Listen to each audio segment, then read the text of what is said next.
KCBC pro life സംസ്ഥാന സമിതി general secretary James Azhchangadan അദ്ദേഹം ഇപ്പോൾ നമ്മളോടൊപ്പം ചേരുന്നുണ്ട്.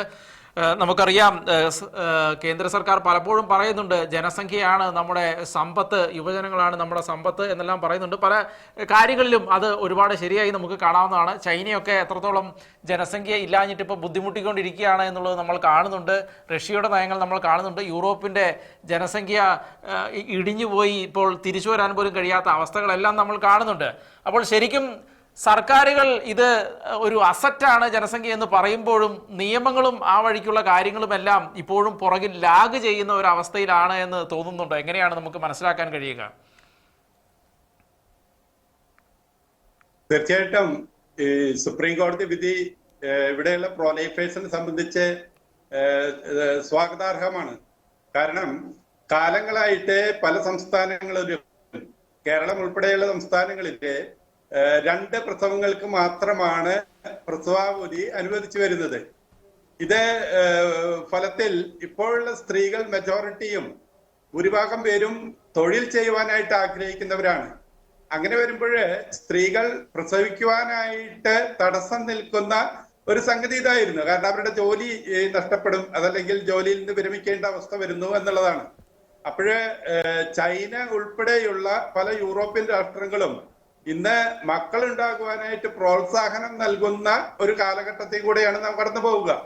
പ്രത്യേകിച്ച് ഭാരതത്തിലും അതുപോലെ തന്നെ കേരളത്തിന്റെ അവസ്ഥയിലും ഒരു 5-10 വർഷങ്ങൾക്ക് ശേഷം വാർദ്ധക്യം ബാധിച്ചവരുടെ എണ്ണം കൂടി വരുന്ന ഒരു അവസ്ഥയാണ്.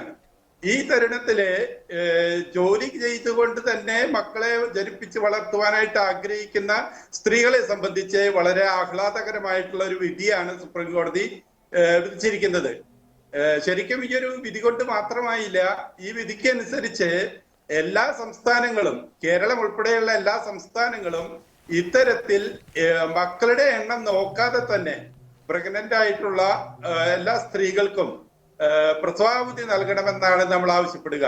കാരണം ഞാനിത് ഒരുപക്ഷെ അനുഭവിച്ച ആൾ കൂടിയാണ്. കാരണം എനിക്ക് 7 മക്കളാണ്. അപ്പോഴ് 2 പേർക്ക് മാത്രമേ പിതാക്കന്മാർക്കും 10 ദിവസം ലീവ് കൊടുക്കുന്നുണ്ട്. 2 പേർക്ക് മാത്രമേ അത് കിട്ടുകയുള്ളൂ.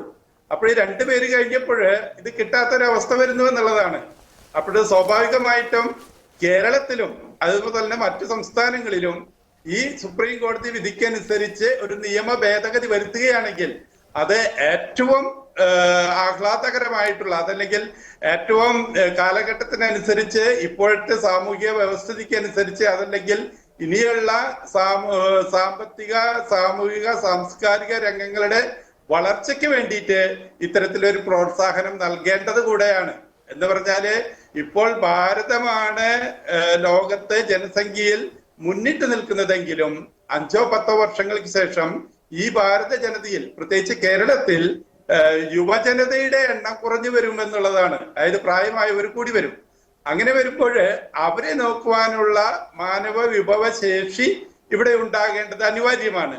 അതുകൊണ്ട് തന്നെ ഇത്തരത്തില് പ്രസവിക്കുവാൻ, അതല്ലെങ്കിൽ കുഞ്ഞുങ്ങൾക്ക് ജന്മം നൽകി പോറ്റി വളർത്തുവാൻ തയ്യാറുള്ള സാമ്പത്തിക സ്ഥിതിയുള്ള സർക്കാർ ഉദ്യോഗസ്ഥർക്കും അതുപോലെ ഉദ്യോഗസ്ഥകളായിട്ടുള്ള പ്രൈവറ്റ് മേഖലയിലുള്ളവർക്കും ഇത്തരത്തിൽ പ്രസവാവധി അനുവദിക്കേണ്ടത് തന്നെയാണ്. അല്ലെങ്കിൽ അത് അനുവദിക്കേണ്ടത് നമ്മുടെ തന്നെ സമൂഹത്തിന്റെ തന്നെ ആവശ്യകതയായിട്ടാണ് നാം വിലയിരുത്തുക.